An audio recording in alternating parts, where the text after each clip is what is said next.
प्रणाम सर। खुश रहो। प्रणाम सर। तुम्हारा खुश रहो। ऋचा तुम्हारा हम देखे थे, बुक भेजी थी, जी सर। बहुत अच्छा।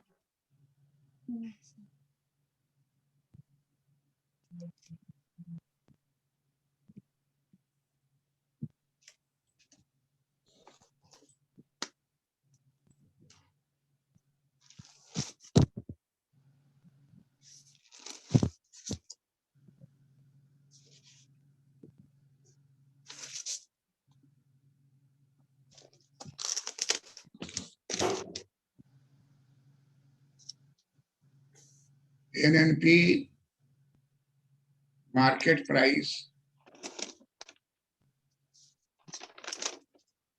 NNP factor. प्रणाम सर। खुश रहो।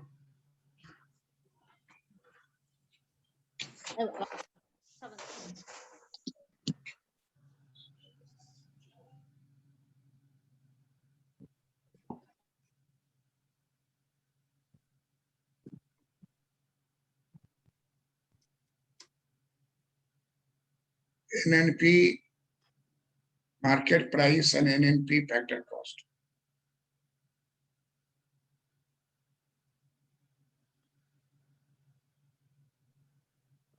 प्रणाम सर।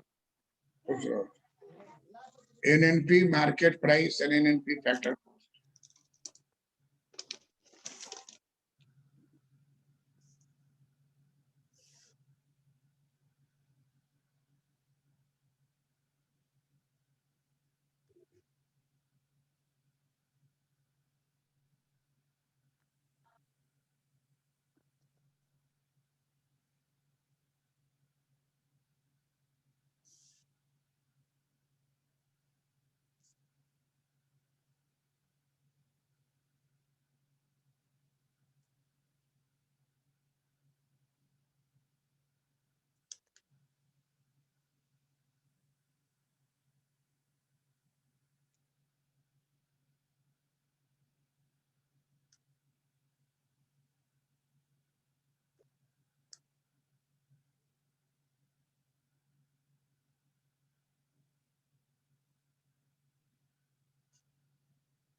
हम लोग पहले क्लास से जान गए हैं कि अगर हम लोग पास आंकड़ा जीएनपी का है और घिसावट का है तो हम लोग एनएनपी मार्केट प्राइस निकाल ले सकते हैं। एनएनपी मार्केट प्राइस का फॉर्मूला क्या होता है?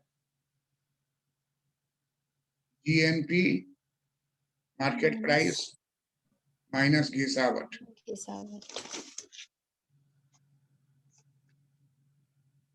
घिसावट शॉर्ट में लिखते हैं। घिसावट फंड भी हो सकता है, कोष भी हो सकता है, क्योंकि पैसा रखा रहता है। तो हम लोग जो यहाँ आंकड़ा लिए हैं 5,000, कुछ रहो, 5,000 माइनस हो जाएगा कितना? 1,000। 4,000। कितना आ जाएगा? 4,000। 4,000। तो यही हो गया एनएनपी मार्केट प्राइस।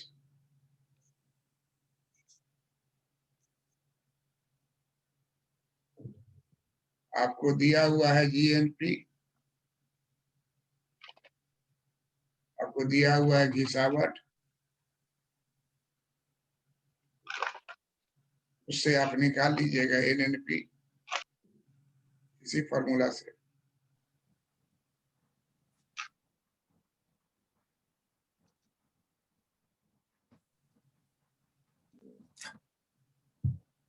और देखिए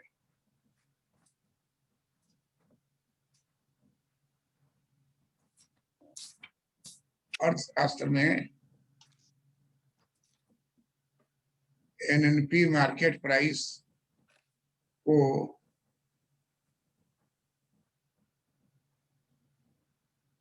राष्ट्रीय आय नहीं कहते।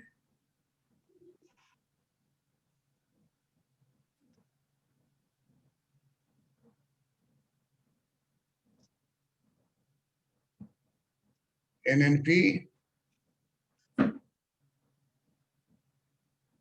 मार्केट प्राइस को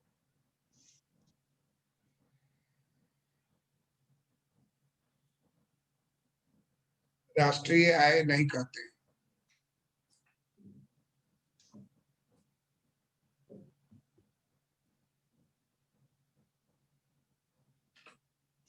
अर्थशास्त्र में नाम सर कुछ रहो फैक्टर प्राइस आय नहीं कहते हैं। अर्थशास्त्र में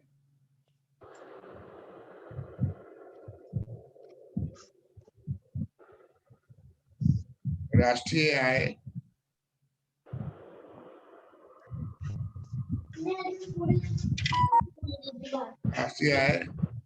सदैव राष्ट्रीय आय सदैव एनएनपी कॉस्ट होता है।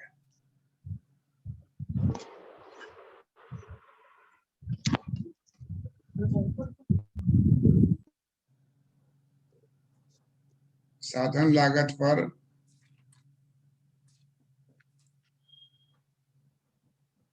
शुद्ध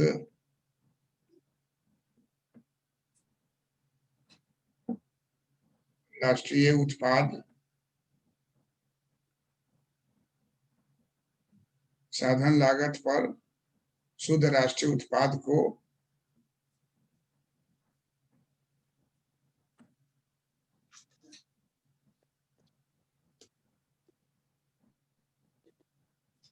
राष्ट्रीय आय कहा जाता है।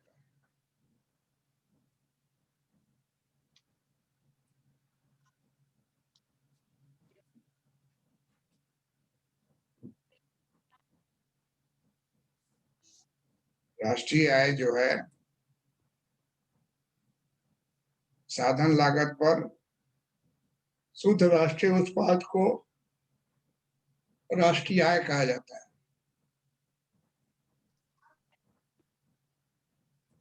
ऋचा चौहान जरा पढ़ो तो आज क्या है।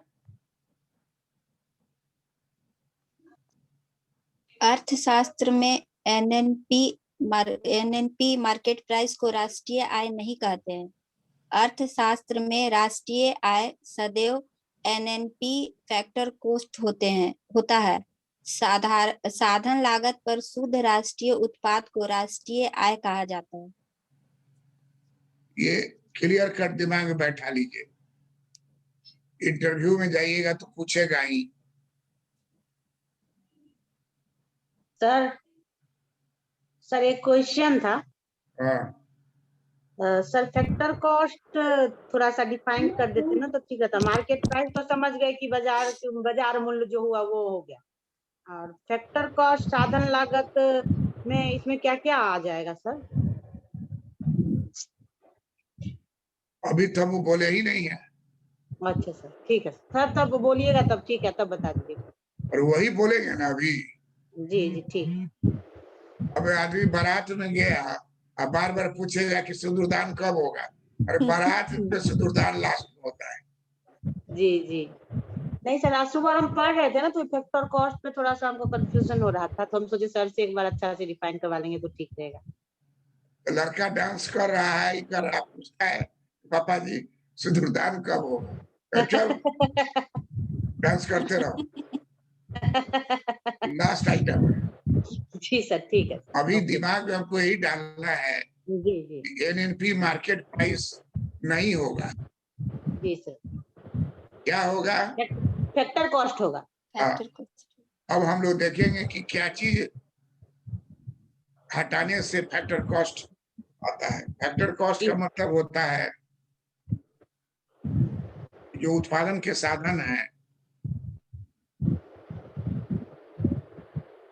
उसी को हम लोग लेंगे।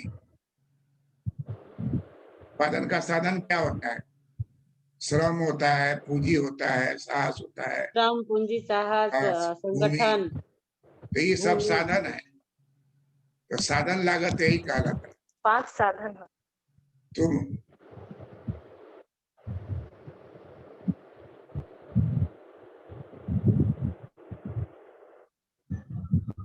फैक्टर कॉस्ट जो है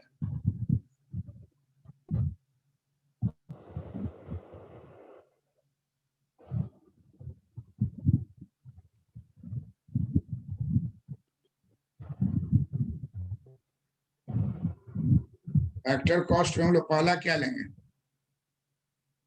फैक्टर आनंद साहनी फैक्टर क्या वो होता है? हाँ सर, मार्केट प्राइस निकालना अगर होता हो तो फैक्टर कॉस्ट माइनस सब्सिडी करते हैं, तो मार्केट फैक्टर नहीं कॉस्ट हमारा क्वेश्चन क्या, अपने क्वेश्चन समझा करो। फैक्टर में कौन कौन चीज आता है? उत्पत्ति के, सब्सिडी आता है सरकार। अरे उत्पत्ति के साधन सर 4 होता है। Yes sir. 5 होता है उत्पत्ति के 5 साधन। 5 उत्पत्ति के साधन पाँच होते हैं सर। भूमि, श्रम, पूंजी, संगठन, साहस। लैंड लेवल कैपिटल का जो दाम होगा, इसका जो दाम होगा यही साधन लागत है। जी सर। Manisha, yes sir. जो तुम नाम बोली हो 5 को, जी इसी 5 का जो कीमत होगा वो साधन लागत है। अच्छा सर। तुम सोची नहीं इसलिए तुमको दिक्कत हुई। जी सर। साधन लागत का मतलब हुआ भूमि का क्या लागत है, श्रम का क्या लागत है, पूंजी का क्या लागत है, पूंजी का क्या दास संगठन क्या लागत है, जी यही तो यानी राष्ट्रीय आय, यही राष्ट्रीय आय में शामिल होगा। और यानी बहुत कि सर चारे को है ना सर, उत्पत्ति के जो भी साधन चार है कहाँ ना, 5 साहस और संगठन को एक ही में ले लिया जाता है। एक में, श्रम पूंजी, भूमि और उद्यमशीलता। संगठन साहस, उद्यमशीलता जो है वो साहस है। जी संगठन अलग होता है, ऑर्गेनाइजेशन। सर उत्पत्ति के यानी कि 5 भूमि का जो रेंट होता है, श्रम के लिए वेतन होता है, ये इसको ना लागत कहेंगे। और उसी को कहेंगे हम लोग, शुरू में लिखे ही है इसको। Yes sir. जी सर। लेकिन आगे चल के अर्थव्यवस्था में सरकार आ जाती है, तो सरकार बहुतों को रुपया भेज रही है, किसान को 6,000 रुपया भेज रही है अकाउंट में।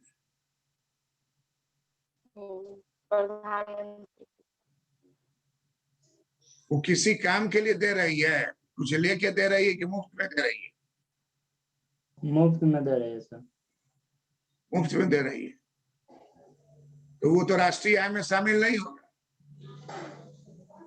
आय में शामिल वही होगा जो कि साधन द्वारा उत्पन्न किया है।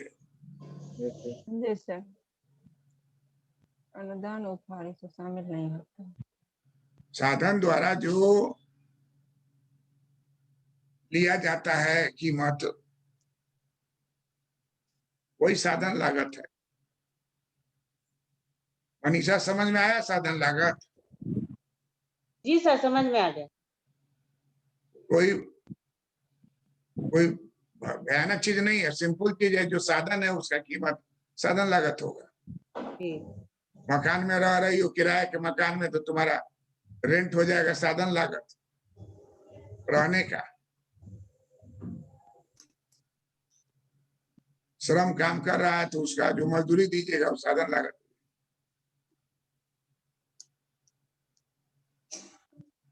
ब्याज लीजिएगा, मान लीजिए बैंक ब्याज लेगी तो हो जाएगा साधन लागत, पूंजी का साधन लागत।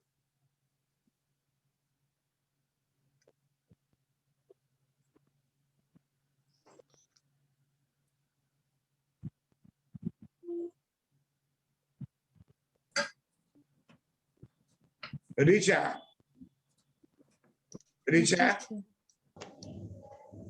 जी सर। समझी साधन लागत को? जी सर, समझ गए। रेंट, वेज, इंटरेस्ट, प्रॉफिट, यही सब साधन लागत है। और चूंकि 5वां और चौथा दोनों कहीं कहीं पर मिक्स कर देता है, लेकिन है वो साहस और संगठन। साहस हो गया उद्यमी, संगठन हो गया ऑर्गेनाइजेशन, मैनेजमेंट। आजकल दोनों अलग अलग फंक्शन करता है। लेकिन हम लोग जब बातचीत करते हैं तो केवल श्रम और पूंजी को लेते हैं, जी सर। उसी में सबको डाल दिया जाता है। इकोनॉमिक्स में उत्पत्ति के साधन को दो ही लेते हैं, लेबर एंड कैपिटल। कोई भी मॉडल बनाता है तो लेबर एंड कैपिटल को लेता है। जी सर। जी सर। सब लेबर में डाल दिया, मैनेजर को भी कहा मेंटल लेबर है, जी सर। और जो लेबरर है वो कहा फिजिकल लेबर है, सब लेबर है। कैपिटल भी पूंजी है, भूमि भी कैपिटल है, सबको एक में डाल दिए। तो वो सिंपल बनाने के लिए किया जाता है। मॉडल जहां भी होगा वहां दो ही फैक्टर होगा, लेबर एंड कैपिटल।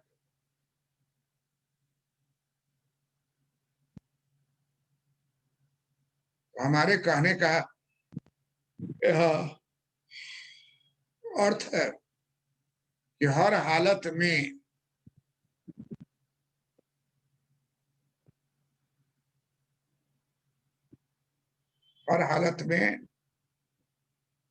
श्रम, पूंजी, साहस, संगठन, ये सबको जो पेमेंट किया जाता है वही साधन लागत। अब आप किसी को फ्री पैसा दे रहे हैं तो सब्सिडी हो गया, फ्री दिए जा रहे हैं। राष्ट्रीय आय में प्लस हो जाएगा, वो आप दे रहे हैं, ऊपर से टैक्स लगा के ले रहे हैं।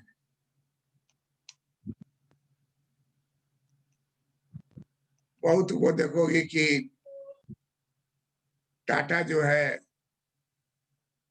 हॉस्पिटल में अपना एक वार्ड बना दिया, टाटा वार्ड, फ्री है। इस तरह का 5 गो एम्बुलेंस खरीद के दे दिया हॉस्पिटल को, फ्री, वो फ्री ट्रांजेक्शन कर दिया। तो उसको बोला जाएगा business transfer, business transfer payment. कुछ लिया नहीं। बहुत आदमी जो है पानी का टंकी, टैंकर वो डोनेट कर दिया।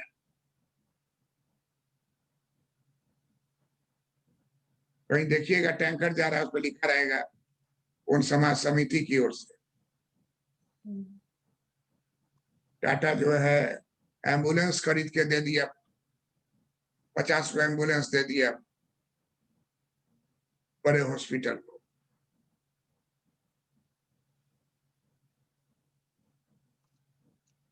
तो अब हम लोग समझें इस बात को कि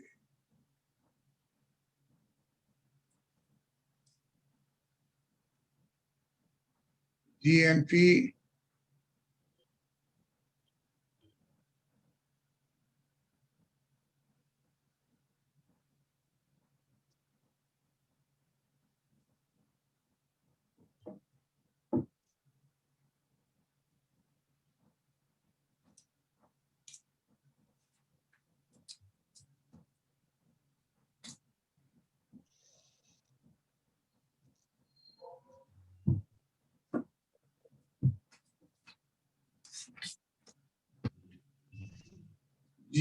फैक्टर कॉस्ट कितना हम लोग नापे थे उधर?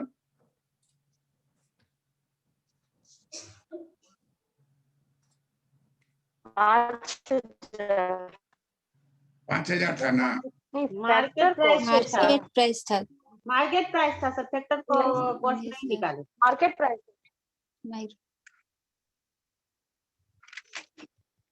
जी सर, मार्केट प्राइस है, फैक्टर कॉस्ट नहीं।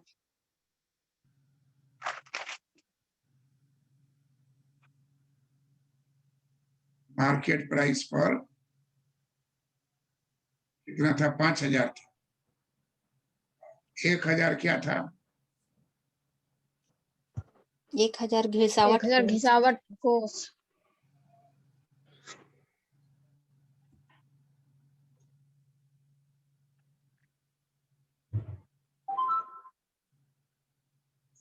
यही हो गया एनएनपी मार्केट प्राइस। 4,000।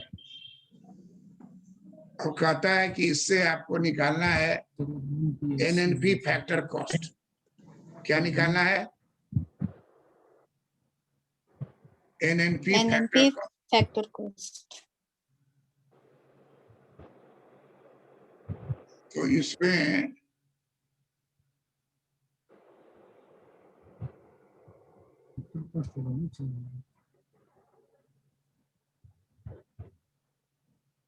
-100 करेंगे अप्रत्यक्ष कर।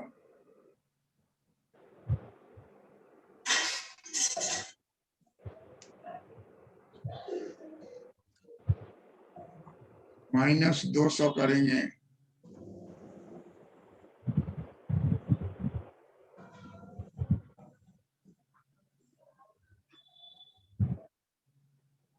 व्यवसाय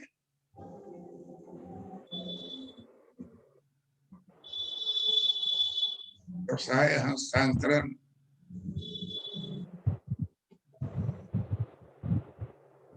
भुगतान। अंग्रेजी में इसको बोला जाता है बिजनेस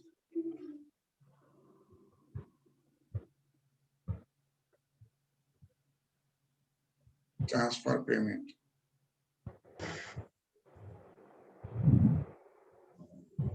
तीसरा जो है ये फिर 100 कर दीजिए, ये है पब्लिक सेक्टर।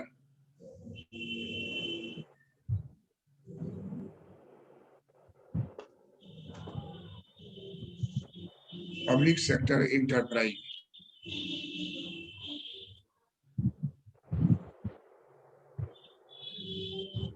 ये चालू बजट सरप्लस,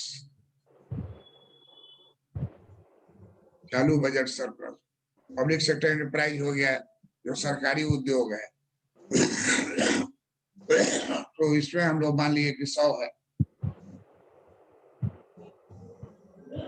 और प्लस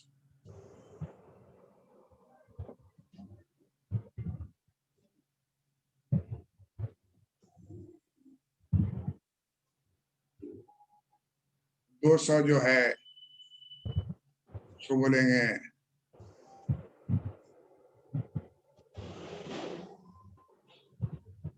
सब्सिडी।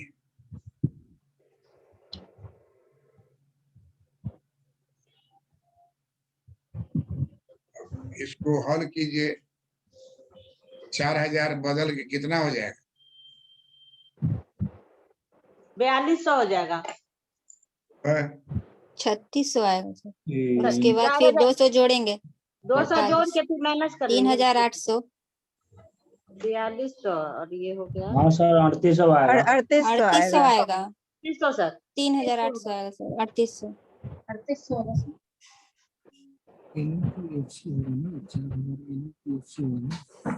अरे 200 का सब्सिडी और 200 ब्याज हस्तांतरण दोनों कट जाए कैंसिल हो गया, जी। बच 200 गया 200 खत्म होगा और 200 घट जाएगा। 3800 3800 38 होगा आएगा सर। सर।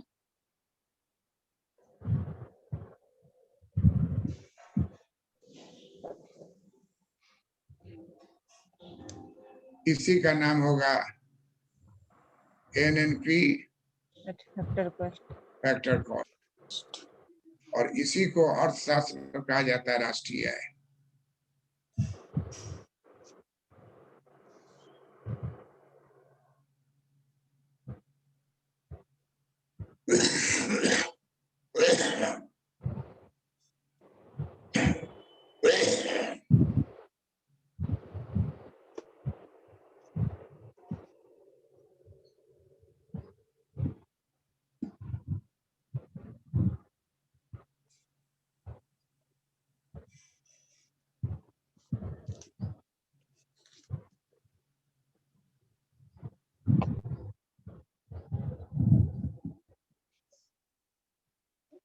अब एक महत्वपूर्ण बात बता रहे हैं, कि प्रश्न आया व्हाट इज नेशनल इनकम। तो आमतौर पर पिछले क्लास में हम किस आदमी का नाम लिया था शास्त्री? ये मार्शल का, पीगू का और मार्शल, पीगू और इसका फिशर। फिशर। हाँ, तो आम लड़का जिसको क्लास में नहीं ठीक से पढ़ाया गया तो चट से तीनों परिभाषा लिख के और आगे उतर जाएगा, आगे दूसरा कुछ। लेकिन जिसको हम पढ़ाए हुए हैं वो तीनों परिभाषा पहले लिखेगा, एक काल्पनिक उदाहरण में इसको समझाएगा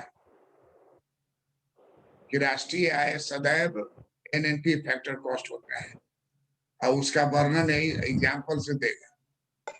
तो एग्जामिनर रहोगी तो किसको ज्यादा नंबर दोगे? खाली परिभाषा वाले को? जो ये देगा एग्जाम्पल देगा उसको ज्यादा नंबर देंगे।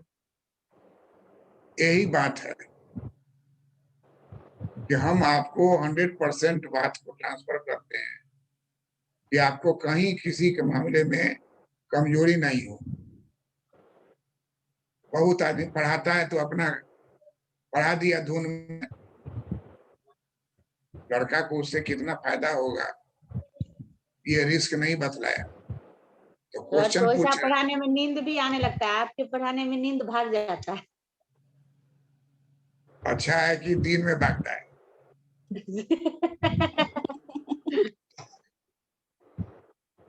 तो एक ये काल्पनिक उदाहरण जो है वो पूरे आपके आंसर में 4 चांद लगा देगा।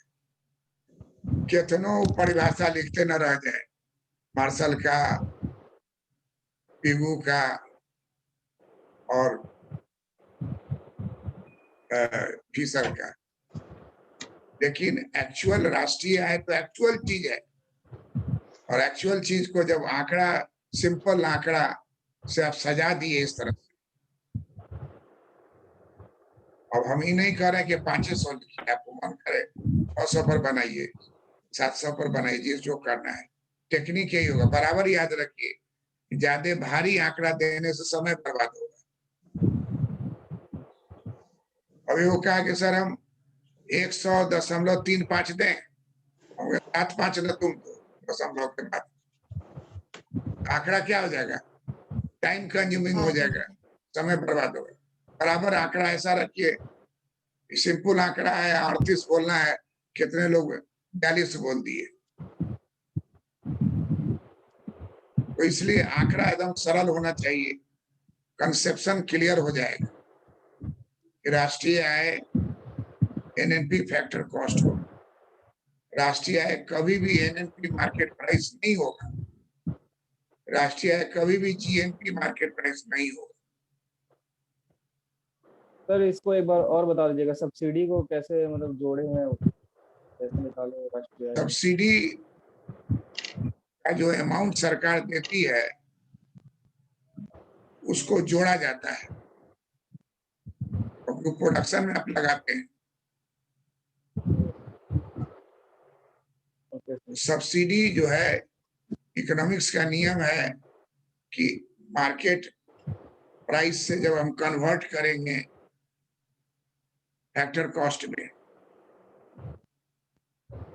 तो सब्सिडी को जोड़ेंगे, क्योंकि सब्सिडी जो दिया जाता है वो बिजली सब्सिडी है, ब्याज सब्सिडी है, डीजल सब्सिडी है, ये सब लेके खर्च किया जाता है, कृषि के उत्पादन में खर्च सर किया इसको जाता है। क्यों जोड़ा जाएगा? इससे तो राजकोषीय घाटा होता है ना सर, नहीं, जाके वहाँ प्रोडक्शन ज्यादा बढ़ा रहा है सब्सिडी ना। देने से। अरे प्रोडक्शन बढ़ाने, गलत सब्सिडी नहीं दे रहा है, तुमको दे रहा है कि रिटर्न निकाल लीजिए, भाई बहन निकाल लीजिए तो 1 लाख रुपया देंगे, तो ये ट्रांसफर पेमेंट हुआ, कहीं कुछ लगाने के लिए नहीं तुमको दे रहा है, तुमको ट्रांसफर पेमेंट कर दिया, तो वो हस्तांतरण भुगतान है, ऊपर जो लिखे हुए हैं। सब्सिडी दिया जाता है ताकि जो लागत हो उसमें कमी आए। सब्सिडी उसी को दिया जाता है जो उत्पादन के कार्यों में उसको लगाए। जी जैसे उदाहरण बता रहे हैं, बिजली सब्सिडी किसान को दिया जाता है, डीजल सब्सिडी जी। किसान को दिया जाता है, खाद सब्सिडी किसान को दिया जाता उर्वरक है, उर्वरक का। तो इस सब पैसा लेके क्या करता है, वो खरीदता है खाद और अनाज के उत्पादन में वो उपयोग होता है। तो राष्ट्रीय आय में उत्पादन के कार्यों में लगेगा, उसी को लेके। और दूसरी बात है कि इसमें ज्यादा टेंशन नहीं लेना है, फॉर्मूला दिया हुआ है, सैफिरो का किताब पिछले क्लास में बताए थे आपको, उसको लेके पढ़ लीजिए। नियम है कि कर माइनस होगा, अप्रत्यक्ष कर, व्यवसाय हस्तांतरण भुगतान माइनस होगा। कर क्यों माइनस होता है अप्रत्यक्ष कर? तो उत्पादन हो गया हुआ है, अब उस पर आप टैक्स लगाते हैं। व्यवसाय हस्तांतरण भुगतान इसलिए हुआ कि वो मुफ्त में आप दे रहे हैं। पब्लिक सेक्टर जो है सरकार का है, आप सरप्लस कर लीजिएगा तो वो सरकार के हाथ में ही है, वो घट जाएगा। तो नियम हो गया कि राष्ट्रीय आय निकालने के लिए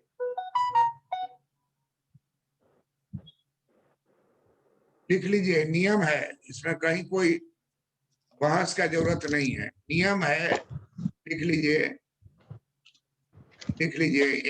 NNP market price, NNP market price को एनएनपी फैक्टर कॉस्ट में परिवर्तन करने का नियम है।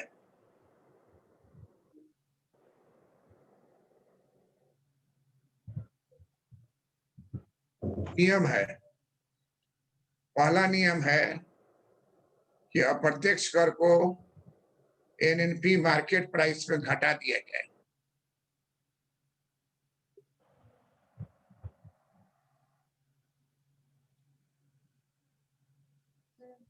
एनएनपी को पहला नियम है कि अप्रत्यक्ष कर की राशि को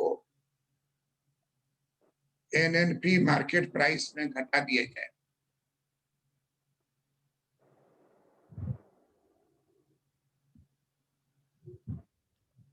दूसरा नियम है व्यवसाय हस्तांतरण भुगतान को एनएनपी मार्केट प्राइस में घटा दिया जाए।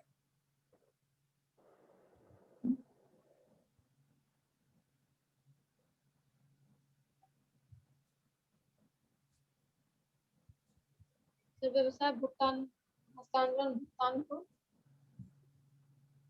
एनएनपी मार्केट प्राइस से घटा दिया जाए।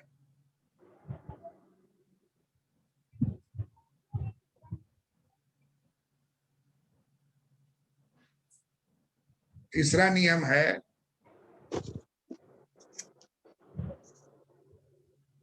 कि सार्वजनिक उपक्रम के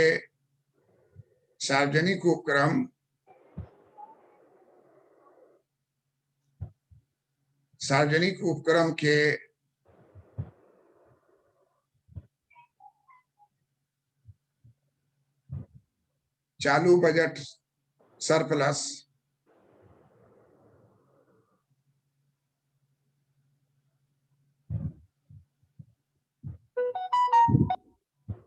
सर क्या बोले, सार्वजनिक उपक्रम के चालू बजट सरप्लस लिखा हुआ ऑलरेडी लिखवा चुके हैं, लैंग्वेज में करा रहे हैं।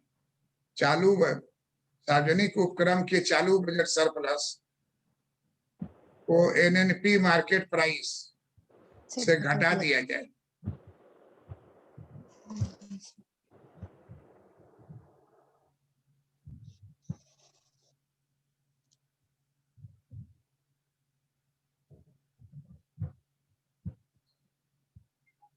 तो 3 आइटम को घटा दिया गया, 3 आइटम को घटा दिया गया। जी सर। और चौथा आइटम जो है, चौथा नियम है कि एनएनपी मार्केट प्राइस में से एनएनपी मार्केट प्राइस में से सब्सिडी के रकम को जोड़ दिया जाए। एनएनपी मार्केट प्राइस में सब्सिडी के रकम को जोड़ दिया जाए।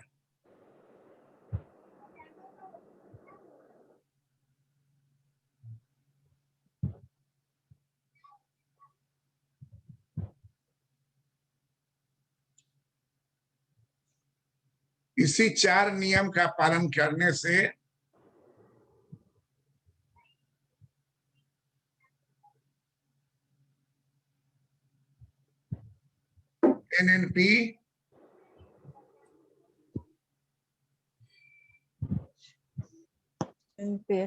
NNP market price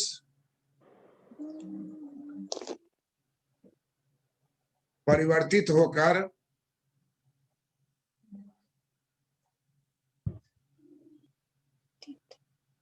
NNP factor cost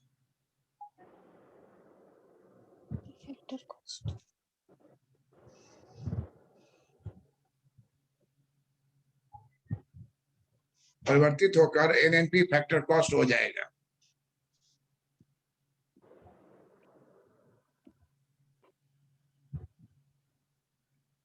इसी एनएनपी फैक्टर कॉस्ट को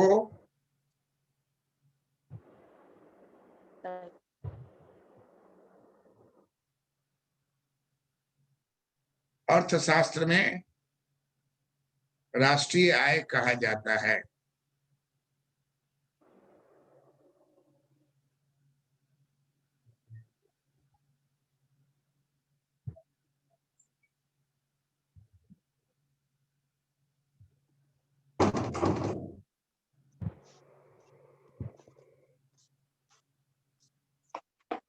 इसी को हम कहेंगे एनएनपी, इसी को एनएनपी से एनएनपीएफ, एनएनपीएमपी से, इसी को हम एनएनपीएमपी से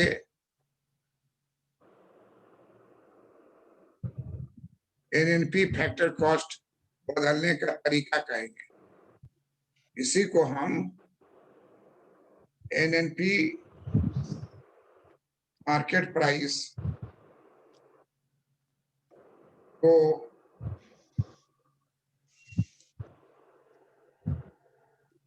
एनएनपी फैक्टर कॉस्ट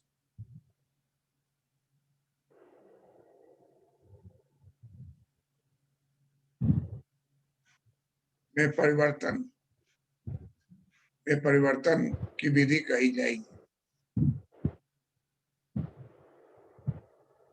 और इसी तरीके से हम ये साबित करते हैं, लिख लीजिए, इसी तरीके से हम ये साबित करते हैं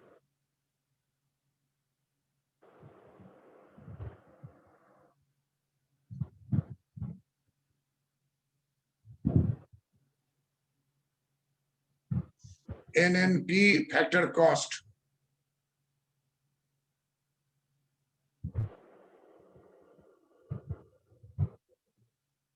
ही राष्ट्रीय आय है।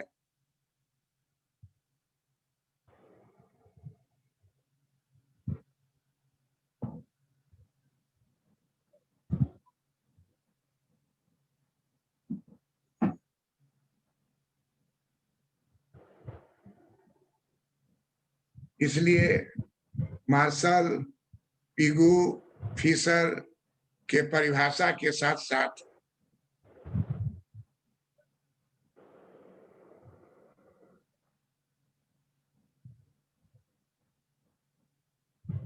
राष्ट्रीय आय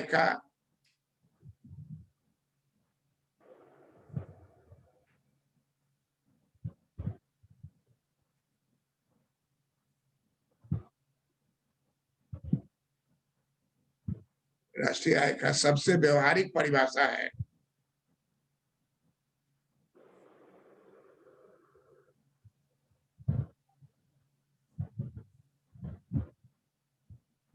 सबसे व्यवहारिक परिभाषा है कि अर्थव्यवस्था में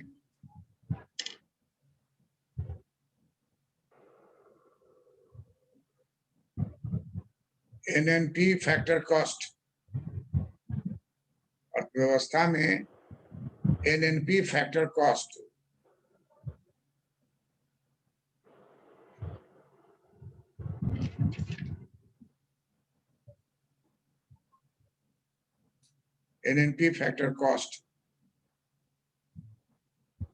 को प्राप्त करना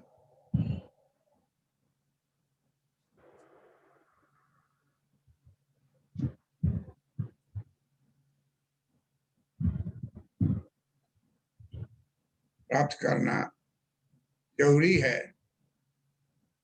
प्राप्त करना जरूरी है, क्योंकि राष्ट्रीय आय एनएनपी फैक्टर कॉस्ट होता है।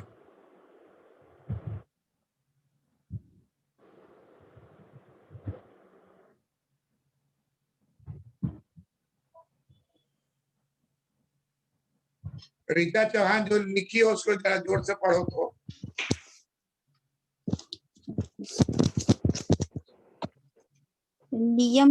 नियम है एनएनपी मास्टर प्राइस को एनएनपी मार्केट प्राइस गलती हो गई, मार्केट प्राइस को एनएनपी फैक्टर कोस्ट में परिवर्तन करने का नियम है। पहला, अप्रत्यक्ष कर को एनएनपी मार्केट प्राइस में घटा दिया जाए। दूसरा है व्यवसाय हस्तांतरण भुगतान को एनएनपी मार्केट प्राइस से घटा दिया जाए। तीसरा नियम है सार्वजनिक उपकरण के चालू budget surplus NNP market price से घटा दिया जाए। एनएनपी मार्केट प्राइस में से सब्सिडी के रकम को जोड़ दिया जाए। चौथा, इसी 4 नियम का पालन करने से एनएनपी मार्केट प्राइस परिवर्तित होकर एनएनपी फैक्टर कॉस्ट हो जाएगा। इसी एनएनपी फैक्टर कॉस्ट को अर्थशास्त्र में राष्ट्रीय आय कहा जाता है। करेक्ट, बहुत अच्छा बोली। इसी को हम एनएनपी मार्केट प्राइस को एनएनपी फैक्टर कॉस्ट में परिवर्तन की विधि कही जाती है और इसी तरह से हम यह साबित करते हैं एनएनपी फैक्टर कॉस्ट ही राष्ट्रीय आय है।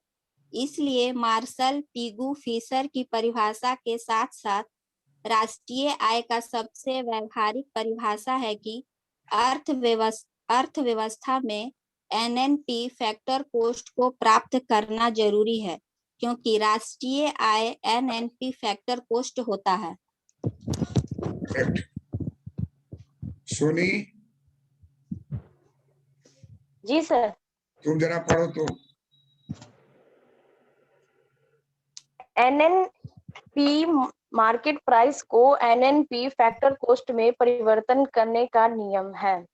पहला नियम है कि अप्रत्यक्ष कर की राशि को एनएनपी मार्केट प्राइस में से घटा दिया जाए। व्यवसाय हस्तांतरण भुगतान को एनएनपी मार्केट प्राइस में से घटा दिया जाए। सार्वजनिक उपक्रम के चालू बजट सरप्लस को एनएनपी मार्केट प्राइस से घटा दिया जाए। एनएनपी मार्केट प्राइस में सब्सिडी की रकम को जोड़ दिया जाए। इन्हीं 4 नियमों का पालन करने से एनएनपी मार्केट प्राइस परिवर्तित होकर एनएनपी फैक्टर प्राइस हो जाएगा। इसी एनएनपी फैक्टर को अर्थशास्त्र में राष्ट्रीय आय कहा जाता है। इसी को एनएनपी मार्केट प्राइस से एनएनपी फैक्टर कॉस्ट में बदलने का तरीका भी कहा जाता है। इसी तरीके से हम साबित करते हैं कि एनएनपी फैक्टर कॉस्ट ही राष्ट्रीय आय है। इसलिए मार्शल पीगू फिशर की परिभाषा के साथ साथ राष्ट्रीय आय का सबसे व्यवहारिक परिभाषा है कि अर्थशास्त्र में एनएनपी फैक्टर कॉस्ट को प्राप्त करना जरूरी है, क्योंकि राष्ट्रीय आय एनएनपी फैक्टर कॉस्ट ही होता है। First class. श्वेता आप बोलिए। बोल रहे हैं सर। एनएनपी मार्केट प्राइस को एनएनपी फैक्टर कॉस्ट में परिवर्तन करने का नियम है। पहला, अप्रत्यक्ष कर की राशि को एनएनपी मार्केट प्राइस में घटा दिया जाए। दूसरा, व्यवसाय हस्तांतरण भुगतान को एनएनपी मार्केट प्राइस में घटा दिया जाए। तीसरा, सार्वजनिक उपक्रम के चालू बजट सरप्लस को एनएनपी मार्केट प्राइस से घटा दिया जाए। चौथा, एनएनपी मार्केट प्राइस में से सब्सिडी के रकम को जोड़ दिया जाए। इसी 4 नियम का पालन करने से एनएनपी मार्केट प्राइस परिवर्तित होकर एनएनपी फैक्टर कॉस्ट हो जाएगा। इसी एनएनपी फैक्टर कॉस्ट को अर्थशास्त्र में राष्ट्रीय आय कहा जाता है। इसी को हम एनएनपी मार्केट प्राइस को एनएनपी फैक्टर कॉस्ट में परिवर्तन करने की विधि कही जाएगी। और इसी तरीके से हम ये साबित करते हैं एनएनपी फैक्टर कॉस्ट ही राष्ट्रीय आय है। इसलिए मार्शल पेगु फिशर की परिभाषा के साथ साथ राष्ट्रीय आय का सबसे व्यवहारिक परिभाषा है कि अर्थव्यवस्था में एनएनपी फैक्टर कॉस्ट को प्राप्त करना जरूरी है, क्योंकि राष्ट्रीय आय एनएनपी फैक्टर कॉस्ट होता है। Sahni, yes sir. तुम देख के पढ़ो तो इसी चीज को। एनएनपी मार्केट प्राइस को एनएनपी फैक्टर कॉस्ट में परिवर्तन करने का नियम है। पहला, अप्रत्यक्ष कर एनएनपी मार्केट प्राइस में घटा दिया जाए। व्यवसाय हस्तांतरण भुगतान को एनएनपी मार्केट प्राइस में घटा दिया जाए। सार्वजनिक उपक्रम के चालू बजट सरप्लस को एनएनपी मार्केट प्राइस से घटा दिया जाए। सब्सिडी की रकम को एनएनपी मार्केट प्राइस में जोड़ दिया जाए। इसी 4 नियम का पालन करने से एनएनपी मार्केट प्राइस परिवर्तित होकर एनएनपी फैक्टर कॉस्ट हो जाएगा। इसी एनएनपी फैक्टर कॉस्ट को अर्थशास्त्र में राष्ट्रीय आय कहा जाता है। इसी नियम के द्वारा ही किए गए एनएनपी मार्केट प्राइस के परिवर्तन को एनएनपी फैक्टर कॉस्ट कहेंगे। इसी तरीके से साबित होता है कि एनएनपी फैक्टर कॉस्ट राष्ट्रीय आय है। इसलिए मार्शल पेगु फिशर के परिभाषा के साथ साथ राष्ट्रीय आय का सबसे व्यवहारिक परिभाषा है कि अर्थव्यवस्था में एनएनपी फैक्टर कॉस्ट को प्राप्त करना जरूरी है, क्योंकि राष्ट्रीय आय एनएनपी फैक्टर कॉस्ट होता है। वाह, बहुत अच्छा। तो ये आपको जो है रिटेन के लिए भी है, और कंपीट कर गए तो इंटरव्यू में इसी तरह से बोलना है। Yes sir. ये तो याद हो गया sir. Sir public sector enterprises चालू बजट एक बार सर बता दें। पहले तो जो लिखा हुआ वो एक बार आप पढ़ दीजिए, उसके बाद हम बताएंगे। हम सर हाँ, एनएनपी मार्केट प्राइस को एनएनपी फैक्टर कॉस्ट में परिवर्तित करने का नियम है। पहला नियम, अप्रत्यक्ष कर की राशि को एनएनपी एमटी में घटा दिया जाए। व्यवसाय हस्तांतरण। दूसरा नियम, व्यवसाय हस्तांतरण भुगतान को एनएनपी मार्केट प्राइस से घटा दिया जाए। तीसरा नियम, सार्वजनिक उपक्रम के चालू बजट सरप्लस को एनएनपी मार्केट प्राइस से घटा दिया जाए। चौथा नियम है, एनएनपी मार्केट प्राइस में सब्सिडी के रकम को जोड़ दिया जाए। इसी 4 नियम का पालन करके एनएनपी मार्केट प्राइस परिवर्तित होकर एनएनपी फैक्टर कॉस्ट हो जाएगी। इसी एनएनपी फैक्टर कॉस्ट को अर्थशास्त्र में राष्ट्रीय आय कहा जाता है। इसी को एनएनपी मार्केट प्राइस से एनएनपी फैक्टर कॉस्ट बदलने का तरीका कहते हैं। और इसी तरीके से हम यह साबित कर सकते हैं कि एनएनपी फैक्टर कॉस्ट ही राष्ट्रीय आय है। इसलिए मार्शल पेगु फिशर की परिभाषा के साथ साथ राष्ट्रीय आय का सबसे व्यवहारिक परिभाषा है कि अर्थव्यवस्था में एनएनपी फैक्टर कॉस्ट को प्राप्त करना जरूरी है, क्योंकि राष्ट्रीय आय एनएनपी फैक्टर कॉस्ट होता है। करेक्ट, बहुत अच्छा। तुम जो पूछी हो, लोक वित्त जो है वो सरकार का होता है। सरकार, चालू बजट का मतलब हुआ करेंट ईयर, पिछले साल का नहीं, इस साल का करेंट ईयर। तो करेंट ईयर बजट में सरकारी उपक्रम है और आमदनी कम और खर्चा ज्यादा कर दे, क्या हो जाएगा? घाटे का बजट। और आमदनी ज्यादा खर्चा कम करे तो हो जाएगा सरप्लस बजट। तो जो सरप्लस अमाउंट है उसको माइनस कर दीजिए। आमतौर पर घाटे में चला जाता है। हमारे यहाँ जितना भी सार्वजनिक उपक्रम है, उस 248 अगर है तो 115 जो है वो बराबर माइनस में रहा है। तो माइनस रहेगा तो आपको घटाना है, प्लस माइनस क्या हो जाएगा? माइनस हो जाएगा। ये जो सर पब्लिक सेक्टर के लिए जो बजट मतलब तैयार किए हैं, पब्लिक सेक्टर इंटरप्राइज का मतलब क्या होता है? सार्वजनिक उपक्रम, जैसे भारतीय रेलवे। भारतीय रेलवे का अपना बजट होता है, रेल बजट होता है ना जी।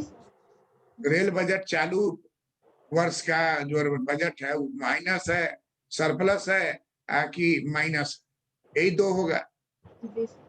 बजट जो है आपका जो है खर्च करके बच जाएगा या खर्च करने में घट जाएगा, घटेगा तो फिर कर्जा लीजिएगा।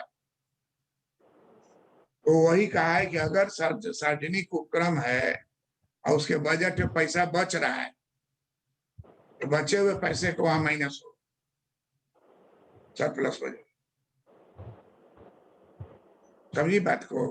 ये टेक्निकल है, फार्मूला है, आंकड़ा जो रहेगा सरप्लस बजट का उसको माइनस कर, लिखा ही रहेगा सरप्लस बजट का 500, फिर माइनस होगा 500 अगर सरप्लस। आप बोले सर कि कर्ज लेना पड़ेगा, तो कर्ज लेंगे तो उसको जोड़ना पड़ेगा। और जोड़ोगी तो प्लस माइनस जो अंक रहेगा जोड़ोगी ना, माइनस करना है। तुम्हारा आइटम आ रहा है माइनस में, माइनस में माइनस जाएगा तो क्या हो जाएगा? प्लस हो जाएगा सर। प्लस हो जाएगा। तो जो आंकड़ा है उस आंकड़े को उसमें डालना है। हम लोग यहाँ आंकड़ा 100 लिए हैं और आपको कहीं कोई एग्जाम्पल दिया रहेगा उसमें 300 रहेगा तो 300 घटा दीजिए। सार्वजनिक उपक्रम का मतलब हुआ वह जिसका शेयर सरकार के पास। तो आजकल क्या हो गया, प्राइवेटाइजेशन हो रहा है तो विनिवेशीकरण भी हो रहा है सर। वो शेयर बेच रहा है। जी अभी जो सरकार है वो शेयर बेचने के फेर में है कि खरीदने के फेर में है? शेयर बेच रहा है सर। बेचने के में से वो बेच सर, बेच के शेयर बेच रहा है। 100% बेच रहा है सर, तब ना प्राइवेट को कहना जाएगा। हाँ तो 100% नहीं ना बेचेगा, 100% बेचेगा तो नहीं। चलेगा प्राइवेट में। निजीकरण जो कर रहा है तो उसमें तो वो तो प्रबंधन ही दे रहा है ना निजी को, निजी हाँ वही तो, है ना? 100% शेयर उसमें बेच रहा है ना सर। जैसे एयर प्रबंधन इंडिया नहीं, शेयर जो है 100 शेयर में 49 शेयर तक बेच सकता है, जी। तो अभी मालिक कौन रहेगा? सरकार रहेगी सर। 51% शेयर होगा। 51% ठीक तक। रहेगा। तो वही टेक्निक लगाया कि मालिक भी रहेंगे, बेच के 49% जो फंड आवेगा उससे जो है हवाई जहाज खरीद लेंगे।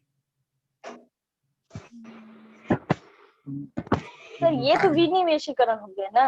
हैं? विनिवेश हुआ, विनिवेश सर इसको तो हाँ इसे विनिवेशीकरण विनिवेश कहते हैं, और निजीकरण में तो वो प्रबंध ही दे देता है ना। नहीं हाँ, नहीं, उसमें ये नहीं करता है ना, उसमें तो सारा चीज निजीकरण का मतलब हुआ कि सरकार अपने शेयर को बेचती है, उसी को निजीकरण कहते हैं। प्रबंध कौन सी बेचेगी? शेयर बेचेगी तो अपने मैनेजिंग डायरेक्टर हो जाएगा।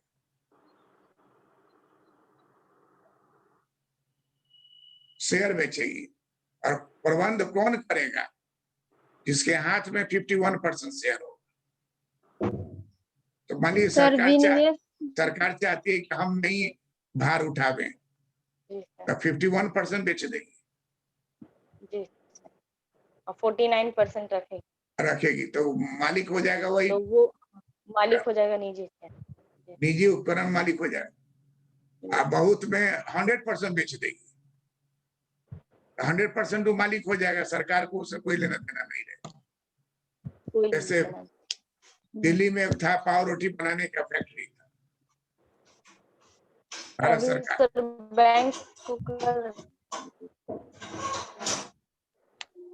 बैंक में अभी जो है जितना भी बैंक का नाम सुन रही हो, सब बैंक का 45% शेयर बेचा हुआ है।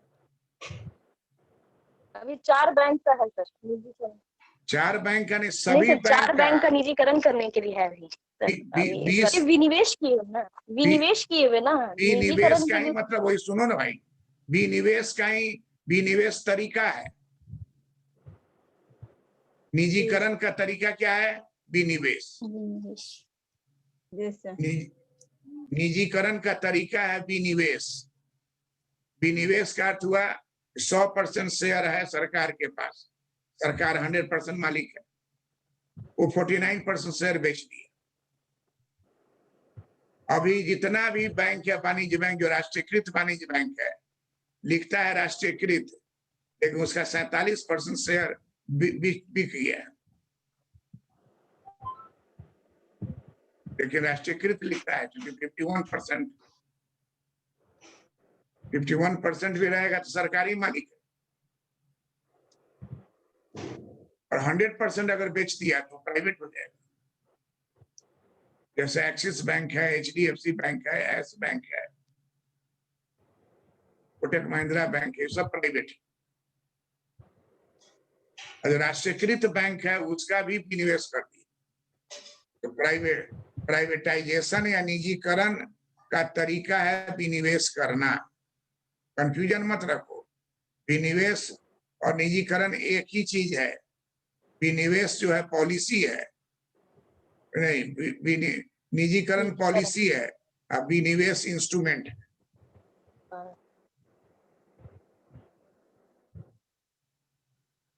है ना, विनिवेश क्या है? इंस्ट्रूमेंट है, उसी से निजीकरण होगा। 100% शेयर बेच देगा तो विनिवेश जो है 100% हो गया, वो फैक्ट्री प्राइवेट हो गया।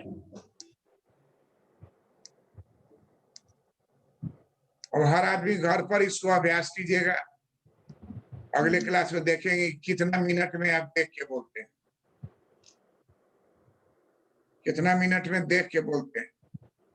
अभी देख रहे हैं कि बहुत अच्छा स्पीड हो गया है। पहला जो बोला उसको थोड़ा प्रॉब्लम हुआ, लेकिन दूसरे तीसरे में एकदम देख रहे हैं फराटे से बोल रहे हैं। और कोई कंफ्यूजन दिमाग में नहीं रखी। कुछ बात जो है वो मान लीजिए अभी,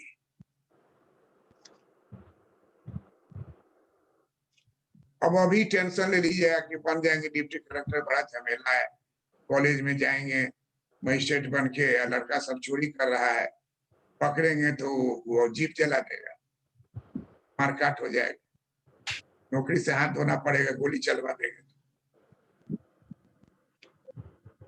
सोचिए कि सच्चाई तो यही है कि आप मजिस्ट्रेट होके आइएगा कॉलेज में, आपके साथ फोर्स रहेगी, और चोरी कर रहा है, चोरी को रोकना है तो उसमें हम लोग के ऊपर भी जिम्मेवारी रहता है कि अगर आप क्लास रूम में हैं आप पकड़िए, पकड़ के लाइए तब उसको जेल में भेजिए। स्टूडेंट बाद में पीटेगा उसको कि बाद में पीटेगा टीचर को? टीचर को पीट देगा, उसको लगेगा यही पकड़ा है। और टीचर अगर नहीं पकड़ेगा तो मजिस्ट्रेट टीचर को पकड़ेगा। यही सब पॉलिटिक्स चल रहा है। कभी कभी तो हाई कोर्ट से जज लोग आ जाते हैं क्वालिटी को सुधारने के लिए। तो ये सब तंत्र है, एक फेल करेगा दूसरा फेल करेगा। तो हम लोग पढ़ेंगे उदारीकरण, निजीकरण, वैश्वीकरण, उसमें ये सब बात को जिक्र करेंगे। अभी इतना ही जान लीजिए कि सरकार का शेयर 1991 का ना सर, ये औद्योगिक नीति का है, निजीकरण उदारीकरण। न्यू इकोनॉमिक पॉलिसी 1991 का 24 जुलाई है ना। ऐसा वीडियो अपलोडेड है, उसको देखा भी करो। और टीका लगाई हो, शिव जी का पूजा की हो क्या?